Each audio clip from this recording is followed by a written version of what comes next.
I'm going to offer up my thoughts on this pandemic situation we find ourselves in.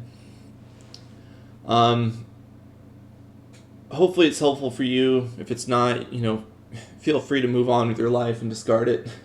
There's just a few thoughts I kind of, stories and patterns I kind of keep going back to to sort of orient myself when times get hard. I'm looking at this this graph of I can scroll up of coronavirus cases, which is about 1.2 million worldwide, and 69,000 deaths. Yeah, this is troubling. This has been obviously this has been very upsetting and troubling and concerning, and worrying and anxiety inducing for myself and many others. Especially if you've been following this for a few months, you can see it really has taken off, and we're in this sort of exponential growth on the spread of this disease. It's going fast, and I've personally been kind of I've been kind of going nuts listening to people say like it's just a flu. It's not as bad as the flu. The flu kills more people. Don't worry about it. While I'm watching this news unfold, it's been that to me has also been really sort of anxiety producing. Because it's sort of no, don't. There's in some sense maybe some people find it encouraging if there's a problem, someone says, oh, don't worry about it. If someone says that to me, it just makes me feel like they're not listening. It kind of drives me a little nuts. But with it doesn't look like this is slowing down. It's probably going to be a while before things get back to normal. And honestly, I feel like sort of the worst is in front of us on this. And personally, I take that as, well, it really has impacted me. I really do feel anxious about this. I have a bunch of friends and family who have compromised health, who are really vulnerable, and I'm really personally sort of worried about them. And I think many people are in this situation, also concerned about, maybe they're not worried too much about their own health, but they're definitely worried about the health of the people they care about. And to be frank, I feel like I've almost started the mourning process, but I just don't know for whom. I feel like I'm someone I know is going to die from this. I just don't know who, and that's a sort of uncertainty that is really sort of troubling to me. That being said, how do when times get tough, when there's a lot of uncertainty about the future, when there's crises, there's a few different stories and ideas I like to go back to, and it really does help me sort of stay grounded and gives me sort of a bit of a direction and what I should do and where I should go. For me, I'm a very religious person. That's the perspective I'm going to be offering. I think, though, I have to say, even if you're not religious, will be of some benefit to you, or at least I hope it will. So I'm gonna jump to one of the stories I like best that really gives me a lot of direction and hope, I guess, or at least some gives me a sense of what actions I can take. One of my favorite passages of the Bible is the Book of Judges. So this is in the Torah. If you're Jewish, this is a fantastic. I love these stories. I love the sort of heroicism in them. I love the sort of the wildness of these stories. The context of this piece of scripture is that God had led the Israelite people out of slavery, out of Egypt, through the wilderness, and finally they had conquered and now settled in the land of Canaan.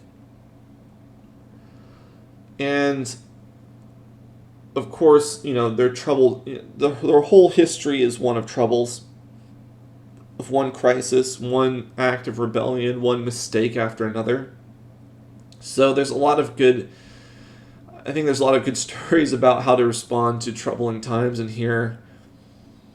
And in what's interesting also about this is almost a little bit of a side note, but I think it's sort of fascinating, is in their society they create their God's sort of plan for them is that there's no kings or rulers. There's no one sort of in charge, other than you can possibly say there's some priests who offer moral teachings, and they settle civil disputes, arguments over contracts and whatnot. But that's about it. It's a sort of theocratic anarchy of sorts, which it sounds kind of wild. I think, though, the idea behind it is that really there's no law or human system or institution that can make someone good, that can really transform someone from being bad into being moral. Human laws and institutions mostly just coerce via punishment, which doesn't really change a person's beliefs or their intrinsic sort of motivations or their sort of personal moral philosophy or code.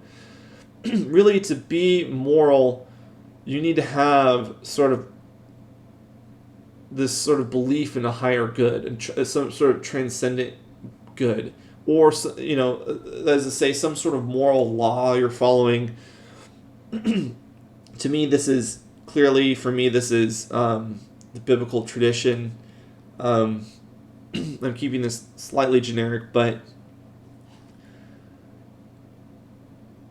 in this society, so getting back to their society for a moment, they, how are they supposed to respond to trouble when it comes? If they don't have kings, they don't have rulers, they don't have, individuals in place to look to. Really, God's plan is for them is just to seemingly call people out of the blue. So just they're these people who feel sort of motivated by their conscience, motivated by a higher sense of right at times, or some people are sort of dragged, sort of kicking and screaming into the role. But anyways, these sort of leaders that emerge out of the crowd for one reason or another, really seemingly for no apparent reason other than, what is only known to the mind of God. These people are referred to as the judges. And in this book, there's many stories about individual judges. One of my favorites is Gideon. The backdrop to his story is that the Israelite people are they're in a state of war. Their neighbors around them have formed this sort of alliance, and they're raiding and pillaging and stealing from the Israelites in this sort of perpetual state of low-grade war, it seems. So as a result, there's a lot of people dying, there's a lot of destruction, there's a lot of people starving. It's just general sort of calamity. The story of Gideon, if that's the backdrop, Gideon is introduced as this guy sitting in a wine press threshing wheat. Now, a wine press is some device to extract the juice out of grapes. In that time, in that place, a wine press was a hole they carved into rock. So they'd find a big rock, carve a hole into it, to make a big, sort of concave bowl they could then dump the fruit into so they could smash and collect the juice. So he's sitting there, basically in a hole in the ground, and he's threshing wheat. And threshing means, well, he's pulling the seed bits off of the end of the wheat stalk, because the stalk itself doesn't have any nutritional value for us, but the seeds do. So he's pulling that off. So it looks to me a very clear it's a picture of him that's sort of self-centered, perhaps, maybe cowardly, maybe fearful, maybe anxious. He's sitting there. He's basically sitting in a hole in the ground, trying not to be noticed, scraping together some food. And while he's in there, an angel appears to him. And he has this very cynical response. It's very sort of human. I feel like it's so true to life. The angel appears to him. He's sitting in this hole in the ground, and what he doesn't do is say, "Oh, thank God you're here." He basically says to him, "Thanks for showing up. All those miracles we had in the past? Yeah, we could use one right about now." As you can tell, I'm really paraphrasing this story. If you read the actual passage, it will sound slightly different. But anyways, the angel says to him, and this is one of my favorite lines in the Bible, really. He says, "Take what strength you have and rescue Israel." So the response to Gideon's cynical comment about, like, hey, we could really use some miracles from you meaning, God, essentially. The sort of subtext to the angel's response is, well, you get to be the miracle. Or rather, you get to be the vessel for it. But Gideon doesn't know it at this time. And this is one of the, overall themes of the Old Testament. God choosing to miraculously act through very ordinary and often pretty pathetic people like Gideon. Gideon goes on and talks about, how he's weak, he's the least significant person around, go find someone else. The angel kind of talks him into, you should do the right thing. And Gideon is reluctantly persuaded to bring an offering. And he brings one of meat and unleavened bread and broth too. This is really symbolic. So he brings the meat and the unleavened bread. The angel, they set it on a rock, which is essentially this makeshift altar. An angel touches it and it bursts into flames. And there's it's sort of a puzzling piece if you don't know the sort of broader context of, the Hebrew tradition. And just if you don't think about the context he's in. So he's asked to bring this sacrifice. It's very costly to him on a sort of personal, material level because, this is basically a time of famine or scarcity. And he's asked to bring meat, which, back then would have been a little more luxurious. It would have been, having herds and animals and whatnot is a sign of wealth and status. It's what delineates social class even at that time, basically what animals you have access to in terms of food. So he's asked to bring the meat of a goat and the unleavened bread to be burnt, essentially, to be destroyed. So that's offering up food in a time of scarcity is a very kind of immediate sacrifice. But also both of those things follow the ritualistic sacrifice laws of Leviticus. It's a symbol, really, or an act that is supposed to put an individual, or in some cases even a community, back on the right path. So it's a means of atonement.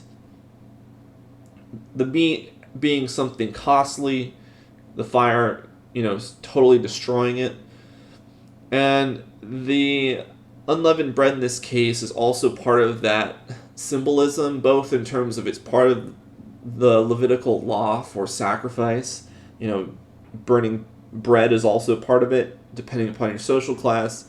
But also it points to, since it's unleavened, it really points also back to the Exodus and the Passover, basically previous miracles God had provided, his people for salvation from their circumstances. So it's this act that carries a lot of symbolic weight. It has the sort of meaning, I think, of setting Gideon's life back on the right path by setting his mind and actions on the right priority. So by focusing on doing what is right to set his life straight, and then ultimately his family and community's life straight as well. So by dedicating himself, if you will, to a higher purpose, once he has done this, he now moves on to his family. So the next part of the story, he goes back to his father's house. So really, it's the family's home. There's this altar, the Baal and Asherah. These are two pagan gods. They're really associated in a lot of senses with fertility. Baal sends the rains to fertilize, the water of the crop, so to speak. Asherah provides human fertility in terms of offspring. He takes the second best bull from his father's herd, and he trashes the altars. He takes the wood from the altars, the pagan altars, and uses them as kindling. That offer the bull as a burnt offering to God. This is again another very symbolic act. The bull is a symbol of Baal, is a symbol of prosperity. If you could afford to have cows, this is one of the highest forms of wealth in that kind of pastoral-like society. And it's really, and by picking the second best one, this is kind of him saying screw you to Baal, who, these you can think of these pagan gods as the worship of prosperity, the worship of security, the worship of materialism. And by sacrificing the bull, this is also follows the sort of Levitical law for an atoning sacrifice. So again, this is for the priestly class. The highest this is the highest, most valuable offering that someone can dedicate. So this symbolic act dedicates his family's life to being back on the right path, back on the right worship of God, back onto the right set of beliefs, values, and motivation. So you can think, maybe if Gideon's father has bulls at a time when people are starving to death, maybe there's something going on that isn't right about his actions, right? Maybe he's profiting in a way that is, ill-gotten. And the destruction of these, symbols in terms of altars, and the destruction in this property, this sacrifice, is really turning towards, we need to get ourselves back in line morally, taking a significant action to do so. And then Gideon's story ends here. There's more to it, but he goes on to leading an army to drive out the foreigners who are oppressing them and waging war against them, and miraculously destroys them. And Gideon, emerges as this sort of hero. I really like this story. There's a lot to it. To me, the takeaway from this is really the pattern. One of the things, at least, is the pattern of his actions, I think, is sort of a template for our lives and our response. First thing he needs to do is drop the cynicism. He drops the cynicism, the fear, and all of his excuses, and responds to the call to do the right thing. He basically sets his own life right to start with. This requires sacrifice from him, but it's good, and it's necessary, and it's what will actually solve the problem he's in. From there, he moves on to help his family and his friends, getting their lives back in order, setting their priorities straight. And then finally, he sets his broader community and even nations back, and his paths back on the right track as well. He leads them to the right into the right actions, and ultimately solves the crisis they're in. I don't think we can all be Gideon. I don't think we're all supposed to be Gideon. But I think this template of starting with you, making sure you're doing what you need to do, so then you can then go and be a good actor, a good help for those around you, is really a good idea. And then once you are fine, once you get your family together, you can start pouring out to the community as well. it's sort of just like the disease, is spreading exponentially now. I think this is sort of an upward exponential spiral, if you will, of stemming out of one person and beyond. To me, you could sort of summarize a lot of this idea I'm talking about with the sort of analogy with an analogy of when you're on an airplane and you read that card about how you need to put on the oxygen mask first before putting on someone else in the event of emergency. I think that's to me the response you should have. And I don't mean in a selfish way, but you need to ensure you get yourself together and are acting appropriately before you can go on and be help to others. And I think this is, this is really sort of, I think you could say, God's plan for how we should respond to crises, and it's also, I think, really almost the only plan. We don't have control over this. I don't have any control over what's happening around me. All I can do is choose to, keep doing my job, keep caring for others around me, making sure I'm someone that, my family can depend upon, my friends can depend upon, etc. So I think, and then if enough people do this, they can keep sort of growing, right? And I think that's ultimately the only response to these big problems we have is individuals sort of stepping up, doing the right thing, and hopefully that spreads. So hopefully these thoughts are helpful to you. I always look back to this sort of template of behavior, this sort of template of how to live, setting your mind on your higher purpose, getting yourself together, getting your family and friends together, and then moving on to the community. And that quote of, take what strength you have and rescue Israel. Because as Gideon starts off, he's not anyone important. He's not anyone who really matters. He doesn't really have any competency, it seems. He just hears the call and responds. And admittedly, he's, more or less drug into it initially. But I think that even if I think it's easy to be cynical. I think a lot of us can relate to this sort of position. But I think it's important we listen, we do what we do those things we know we need to do, and we just take care of getting that in order so we can take care of others. And that's basically my thoughts on all of this.